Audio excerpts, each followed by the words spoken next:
The Foreverlocke Challenge. What is it?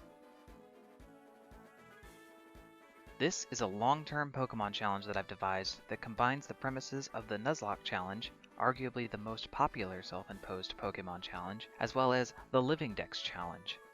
To understand a Foreverlocke, you'll need to understand what both of those challenges are. So really quickly, I'll run through them. A Nuzlocke challenge commonly consists of two self-imposed rules while playing a Pokemon game. Firstly, if a Pokemon you own has its HP reduced to 0 for any reason, it is now considered dead. It must be released in the nearest PC as soon as possible.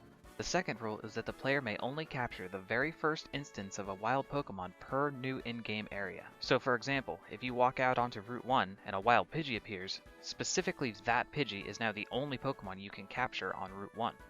If you accidentally knock it out, or you happen to not have enough Pokeballs to capture it, then you can now catch nothing on Route 1 for the remainder of the playthrough. Nuzlockes are pretty common online, and I think most Pokemon fans are at least somewhat familiar with them. Some may have slightly altered rules to accommodate the player's desires in the challenge, but these are the baseline rules for a Nuzlocke challenge, and both are going to be in effect for my own challenge. Now, next up for me is to quickly go over a Living Dex. I believe they're quite well known as well, though not as much as a Nuzlocke, but for those who are out of the loop, a Living Pokedex, or Living Dex for short, is basically the concept of catching them all brought into the literal sense. It is the concept of acquiring and owning every Pokemon simultaneously. That means having one of each of every Pokemon in your PC at once, including each individual evolutionary stage. Even though evolving a Bulbasaur into an Ivysaur and then into a Venusaur would net you the Pokedex entries for all three, the Living Dex challenge takes it further by asking that you acquire a Bulbasaur that is separate from your Ivysaur, which is also separate from your Venusaur, and having all of them exist as separate Pokemon living in your PC at once, hence the living in Living Dex. The objective is to do this across the entire national Pokedex. A tough challenge to be sure, but this video isn't about just a Living Dex. Now to return to the initial question, what is a Foreverlocke? The Foreverlocke challenge, as I said in the beginning, combines these two popular challenges into one, and also adds a few additional rules to add some flair to it and make it even more challenging. It is a challenge that is going to extend across dozens of playthroughs as well. It's definitely not a thing that could ever happen in a single playthrough. Because of this, it's a challenge that is going to take a very long time to complete, hence the forever in its name. The long and short of it is that you as the player are going to be embarking on a series of Nuzlocke playthroughs of Pokemon games, where the objective is to acquire a full Living Dex of only Pokemon who have survived a Nuzlocke challenge and become members of the Hall of Fame. Additionally, this will be done in a rotation, where you start with a Generation 1 game, then do Generation 2, 3, 4, and so on, until you finish the last and loop back around to Generation 1 again. You'll do this until there are no longer any Pokemon available in the generation that haven't already been added to your Living Dex, at which point that generation is able to be skipped. Now, I'm sure there are many questions on how such a thing would work, what sort of restrictions might be in place, etc. This video aims to answer those inquiries. When I was devising this challenge, I wanted to make sure that it was difficult, a fun time investment, but still balanced and perfectly possible. After a bit of testing, I believe I have devised a rule set that checks all of these boxes. First things first, there's a few things you'll need to start off. Although not all of them are likely needed, I've decided to involve every mainline Pokemon title in this challenge. While I'm doing the challenge, I'll be involving Pokemon Red, Blue, Yellow, Gold, Silver, Crystal, Ruby, Sapphire, Emerald, Fire Red, Leaf Green, Diamond, Pearl, Platinum, Heart Gold, Soul Silver, Black, White, Black 2, White 2, X, Y, Omega Ruby, Alpha Sapphire, Sun, Moon, Ultra Sun, and Ultra Moon. I'll also be including Pokemon Colosseum and Pokemon XD Gale of Darkness, if for no other reason than the format that the Foreverlocke provides allows them to actually make some reasonable sense for a Nuzlocke, which isn't normally the case. Now I'm sure some of you are immediately wondering, what about Sword and Shield? Well, to be clear, with some slight tweaks to the rules that I'll be going over shortly, you very well could include them if you wanted to. I originally conceived the idea for this challenge before Sword and Shield were announced. The biggest obstacle to including them is just how differently Pokemon are acquired in those games. As such, I personally have decided to not include them in my current Foreverlocke challenge. That said, I'm sure one could find a way to work them in, as well as any following Pokemon games that release in the future. Incidentally, I've decided for my Foreverlocke challenge that I will be emulating all of my playthroughs. Should you choose to take the emulation route for your challenge, How you go about acquiring all the games is your business, but all of the ROMs that I'll be using are from my own personal cartridges, to be clear. The Foreverlocke challenge is perfectly possible on real hardware, though it will be slightly more tedious. Moving on, a key facet of the Foreverlocke challenge is the idea of Pokemon carrying over between various playthroughs. That means that you are incentivized to catch many Pokemon during your challenge, and any that are left in your PC upon the completion of a playthrough are carried over into future playthroughs. To accomplish this, I'll be employing a program called PK Hex. Its proper use is for modifying Pokemon and generating your own Pokemon, but I'll be using it for a slightly different purpose. PK Hex allows you to open up a Pokemon game's save data for viewing. In that regard, it makes for a perfect means of creating what I like to call storage banks. Here's how it will work. Let's say you've just finished playing Pokemon Fire Red. The Pokemon on your team who made it into the Hall of Fame are officially done with, they've cleared the challenge, so you transfer them into a special save file using PK Hex that is specifically for Hall of Famers. Alternately, for your Hall of Fame Pokemon, you could transfer them into Pokemon Bank or Pokemon Home, but I will be using the storage bank system. But what about the rest of the Pokemon that you caught in your playthrough? Obviously they weren't present when you defeated the Pokemon League, but it isn't as if they died either. So here's what you do. They get transferred into a separate save file, a storage bank of sorts for Pokemon who have been acquired but not yet cleared the challenge. For each generation of Pokemon, that being 1 through 7 in my case, you'll have a separate storage bank save file. So as Fire Red is a Generation 3 game, you'll transfer those Pokemon into your Generation 3 storage bank for use in future Generation 3 playthroughs. Then, the next time you play a Generation 3 game, say for example Pokemon Ruby, you'll have access to all those Pokemon caught in the previous playthrough. This system effectively gives you options for wide varieties of teams across multiple playthroughs on a per generation basis. Now, naturally, when using PK Hex, one could very easily manipulate their Pokemon to their advantage, and you know what, if that's what you want to do, you do you. But it certainly does defeat the purpose of the challenge if you run through with overpowered Pokemon. So you can take my word for it when I say that PK Hex will only be used by me in my personal challenge for the sake of transferring Pokemon between playthroughs.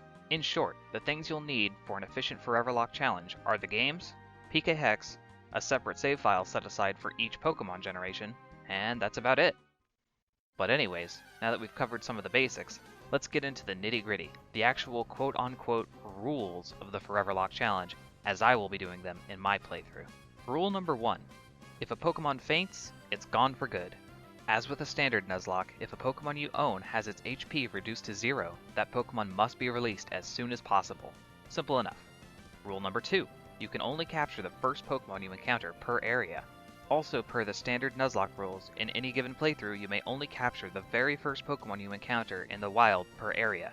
This rule, however, will be on a per playthrough basis. For example, if I play Ruby and get a Zigzagoon as my Route 101 encounter, the next time I return to Hoenn in a later playthrough, I still have access to my once per playthrough Route 101 encounter. Also, for the sake of clarity, for my playthrough, the definition of the word area is any area that would be listed as its own separate location under the Met section of the captured Pokemon status screen. So for example, you don't get a Pokemon per floor of Mount Moon, you get one Pokemon for Mount Moon, and that's it. This also includes areas that have quite different environments but share a location name, such as Pinwheel Forest. Next up, rule number 3, gift Pokemon and static Pokemon. Another common idea present in Nuzlocke Online is in regards to Pokemon that aren't acquired through normal means, i.e. Pokemon who were gifted to the player or who are encountered in special battles, such as legendary Pokemon. Although not always the case, in most playthroughs I've seen, people tend to consider these types of Pokemon acquisition as separate from the random, wild Pokemon encounter in each area, and that is what I will be employing for the Foreverlocke challenge. So, in effect, gift Pokemon are freebies and do not count as the first encounter of an area in which they are given. Pokemon who appear in the game's overworld before being battled, such as legendary Pokemon, are also considered separate from the area's encounter, even though they are being encountered in the same area as something else. The common term used for such Pokemon are static Pokemon. Incidentally, this static Pokemon rule also applies to non-legendaries encountered in this way as well, such as the Electrodes in Team Rocket's base, or the Kecleon on the bridge on Route 120. However, for these static Pokemon, which can be encountered multiple times or in several locations, I've decided to limit them to once per species. Next up, rule number 4, the slot system. Okay, so now we come to arguably one of the most important aspects of the Foreverlocke challenge, what I've decided to call the slot system. For those familiar with Nuzlocke Online, you may have come across terms like the Duplicates clause or the Species clause. Those are essentially the idea of making it so during a Nuzlocke, you're able to bypass the capture only the first Pokemon you encounter rule if it's a Pokemon that you've already captured before. I've adapted this concept for use with the Foreverlocke challenge. Here's how it works. Let's say you encounter a Zubat as your first encounter in an area. Once you successfully capture that Zubat, you will now declare a slot that you want that Zubat to occupy. Your options in this case are the Zubat slot, the Golbat slot, or the Crobat slot. Whichever you choose will be the final stage of evolution that Zubat will achieve before it gets into the Hall of Fame. The way that the Duplicates clause works in a Foreverlocke is that you are able to capture something else other than the first encounter in an area if and only if the first Pokemon you see is a Pokemon that you have not already declared a slot for that does not have the potential to occupy the slot for a later stage of evolution. What a mouthful. For clarification, let's return to the Zubat example. Let's say that you encounter this Zubat and declare that it will occupy your Zubat slot. That means you are no longer in need of a Zubat. However, if your encounter for the next area is yet another Zubat, since you haven't acquired a Pokemon to fill either your Golbat or Crobat slots, you'll still have to capture that Zubat since it has the potential to fill either one of those slots. Upon capture, you declare it as either your Golbat or Crobat, and then you'd only have the last one to fill if you were to encounter yet another Zubat. For another example, let's say that you've captured a Spearow and declared that it will occupy your Fearow slot. If you were to then encounter a wild Fearow, you would not be obligated to catch it because you already have a Pokemon occupying the only possible slot that a Fearow could occupy. That means that you can catch something else. But say you encounter another Spearow. Since your Spearow slot hasn't been filled yet, that Spearow must now be caught. That is the long and short of it. Try and capture Pokemon to fill in the slots of the Pokedex, and you are able to then bypass catching duplicates as long as you've already got those slots filled. Also, this slot system carries over between playthroughs as well. So if you've already got a Sentret and a Furret squared away from your Soul Silver playthrough, and stored away in your Generation 4 storage bank, if you were to then encounter a Sentret in Pokemon Y, you are able to re-encounter for a different Pokemon since you've already got everything a Sentret is capable of becoming. Cool. Of course, it'll be important to track which slots have been filled with which Pokemon, as they won't always be in the same form as the slot that they occupy. Notepad, Word, Google Docs, whatever works best for you, but it'll be important to track which are which. Another important part of this rule is that you cannot change which slot a Pokemon occupies after you've declared it. Once you've said it out loud, that's it. No takesy-backsies. Next up, rule number 5, level caps. Now, I'm sure some folks were a bit confused by the idea of a Pokemon carrying over between playthroughs. Wouldn't you just be able to steamroll your way through the early game with vastly overleveled Pokemon? Well, I've thought of that. To prevent such a thing, I've put a rule in place for limiting which Pokemon from previous playthroughs can be used and when.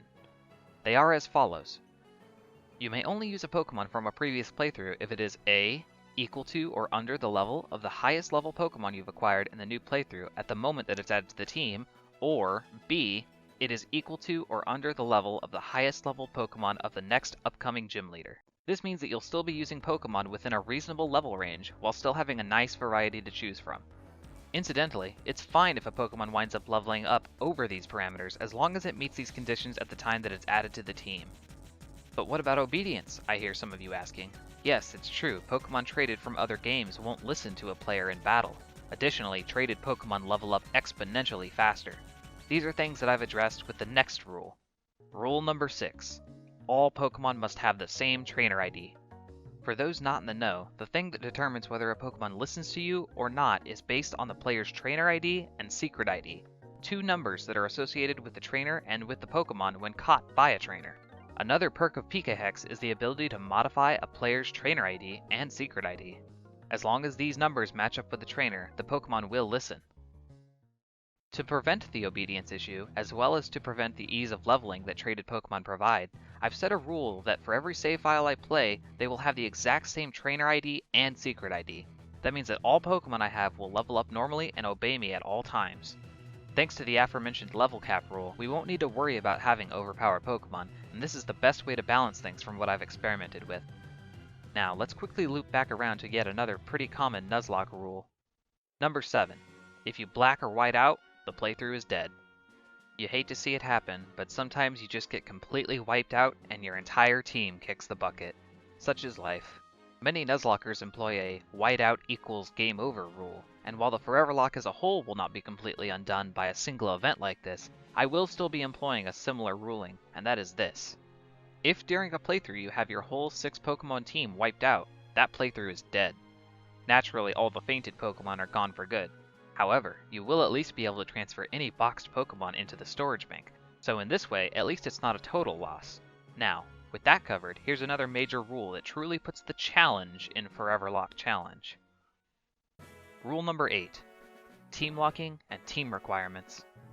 Perhaps some of you viewing this video were thinking to themselves, you have to enter a Caterpie or a Magikarp into the Hall of Fame?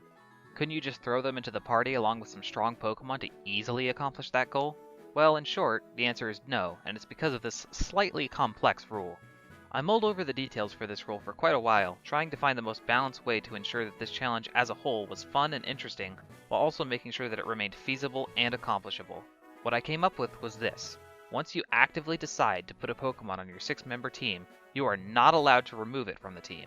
It becomes a permanent fixture of the team until it either dies or enters the Hall of Fame. Now this alone is not enough to balance the experience, so there are a few more facets to this rule. Additionally, in order to place a Pokemon on your team, you as the player must adhere to certain requirements, which are as follows. 3 out of your 6 Pokemon must be capable of evolving when they enter the Hall of Fame. Additionally, 1 out of those 3 must be capable of evolving twice. This is to encourage the use of Pokemon from several different evolutionary stages, as the last thing you want to do is run through your first several playthroughs with a bunch of powerful Pokemon, and then be left with only weaker, lower stage Pokemon in the end. However, to address the original concern, there is yet another facet of this rule, and that is this. Upon challenging the Elite Four, all Pokemon on your team must be within 5 levels difference from one another. This means no running through with a Charizard while a dinky little Pidgey and Caterpie sit on the sidelines. All of your Pokemon must be competent. The final aspect of this rule that I'll mention is the concept of forced team members. Essentially, if during your playthrough you have a Pokemon in storage that could become a team member under the previously mentioned rules, it has to be, as long as you have room for it on your team. That means that you aren't able to actively exclude Pokemon from your team until you find something good. You're forced to adapt to what you have and make it work to the best of your ability. Whew, that is a lot of info. Realistically, I probably could have split those into several different rules, but since the concepts were so tightly woven to each other, I decided I ought to lump them together. But in any case, those are all the major rules per se, but there are still a few more bullet points that I want to go over to address some remaining concerns some folks may have about the details of this challenge. Firstly, what if you don't have Pokeballs yet? A rule exception that most Nuzlockers employ is that if you have not yet acquired Pokeballs in a playthrough, the can only capture the first Pokemon you encounter in an area rule is ignored until you do have Pokeballs. For each playthrough of the Foreverlocke challenge, I will be employing just such a rule. Although the other rules are in effect at all times in a Foreverlocke, this exception applies in every playthrough until the player actually possesses the ability to capture Pokemon. Can you transfer Pokemon up to later generations? The answer? Yes. However, it is wise to do so sparingly. You may find yourself wanting to transfer a Pokemon from an earlier gen upward for use in a different region. Using Pikahex, or even the old-fashioned way such as with Palpark, you are more than welcome to do this in a Foreverlocke challenge. However, you mustn't overdo it with this option because by doing so you are limiting the pool of available Pokemon in that earlier generation, so exercise caution. It goes without saying that you may only transfer Pokemon between generations that are actually possible to do so with.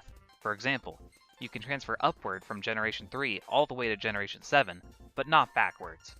With that in mind, Generation 1 and 2 can transfer between one another for Pokemon that exist in both gens. Also, Gen 1 and Gen 2 games, as they were released on the 3DS Virtual Console, are only capable of transferring directly to Generation 7, so these limitations are to be adhered to in order to keep the experience as authentic as possible. With all of that said, one small rule to mention with this idea is in regards to cross-generational evolutions. These are Pokemon that didn't have evolutions in earlier generations, but do in later ones. In regards to declaring a slot, you're able to declare that a Pokemon will occupy the slot of an evolution that does not exist in the generation that it's being captured in. For example, you can capture a Dusclops in Pokemon Ruby, and declare that it will occupy your Dusknoir slot. However, if you declare a slot in this way, that Pokemon must immediately be transferred to a generation in which it can actually achieve that stage of evolution. In that regard, does a Pokemon have to be in the stage that it's slotted for when it enters the Hall of Fame? Yes, it's important that the Pokemon is in fact the correct Pokemon when it's transferred into the Hall of Fame storage box. As such, there is a minor rule in place that states that upon challenging the Elite Four, every Pokemon on your team should be in the form that it's slotted for. Can you trade Pokemon? No, trading is prohibited in a Foreverlocke challenge, as it typically is in a standard Nuzlocke. This includes trades with in-game NPCs, as this in of itself would violate the same Trainer ID rule, as NPC traded Pokemon have unique Trainer IDs. The only time trading of any kind is permitted is for the purpose of evolving a Pokemon that evolves by trade, such as Machoke or Seadra. Can you use the Pokemon Daycare? Yes, however, only within reason. I've decided to limit the amount of Pokemon that can be stored in the Pokemon Daycare to 2 per playthrough. It can be an efficient means of preparing a Pokemon for use in a future playthrough. That said, I didn't want it to be a crutch that would carry you through the whole challenge. The biggest reason I implemented the use of them at all is actually to do with the next question. What about the post-game? In Pokemon games, there's often events or even full Pokemon that can only be accessed after defeating the Pokemon League. So, can you participate in these things in a Foreverlocke? The answer is yes, but you have to be prepared. When a Pokemon enters the Hall of Fame, it is to be immediately transferred into the Hall of Fame storage bank. That, of course, means that it isn't available for use in the post-game. Obviously, trainers you battle in the post-game are going to be pretty tough, so should you choose to engage in post-game activities, such as catching legendary Pokemon, getting post-game wild Pokemon encounters, and so on, you'll want to have a prepared, backup team that can handle the strength you'll encounter.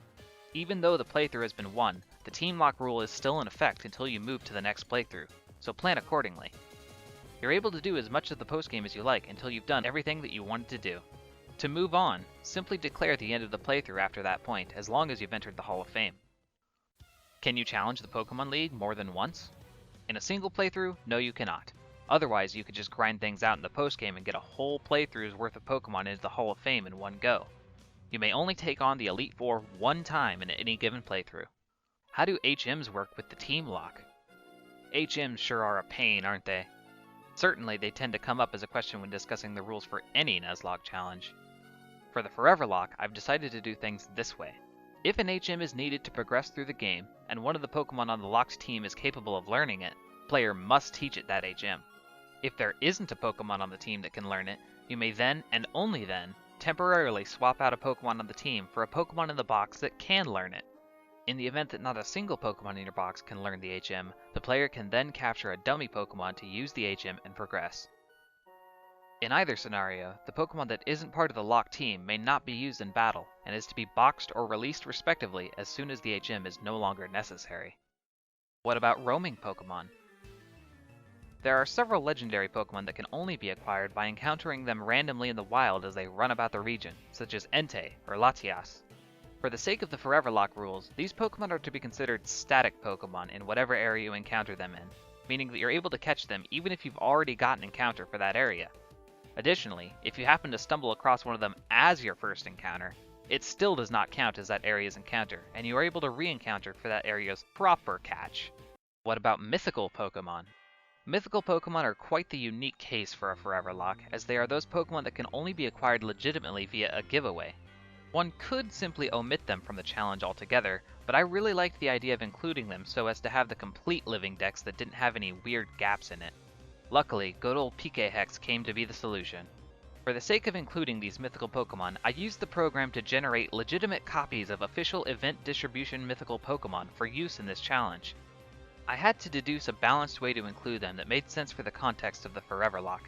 So what I decided was this. For every 10 Pokemon that the player enters into the Hall of Fame, the player is then able to add one mythical Pokemon to a generation's bank of their choosing. This way, they would act as a reward for doing well in the challenge. In that regard, if a mythical Pokemon dies, the one that was used is released and then a copy of the original is added to the bank once again. I thought about making the player have to acquire another 10 Hall of Famers, but I realized that if that were the case, it would be possible to run out of Pokemon to add before acquiring all the mythical Pokemon, so having to effectively reset all of your Mew and Jirachi seemed like punishment enough. Additionally, I wanted to make sure that for every mythical Pokemon, the event distribution I chose for each of the copies was from the earliest possible generation that Pokemon was available in North America. I wanted them all to be as legitimate as they can be given the circumstances, and as I live in North America, this was the way that made the most sense. In any case, here are the events that I've chosen for each mythical Pokemon for my Foreverlocke. I'll include a link in the description containing a zip file for all of the PK Hex Pokemon files for each of them, if you'd like to use the same ones for your playthrough.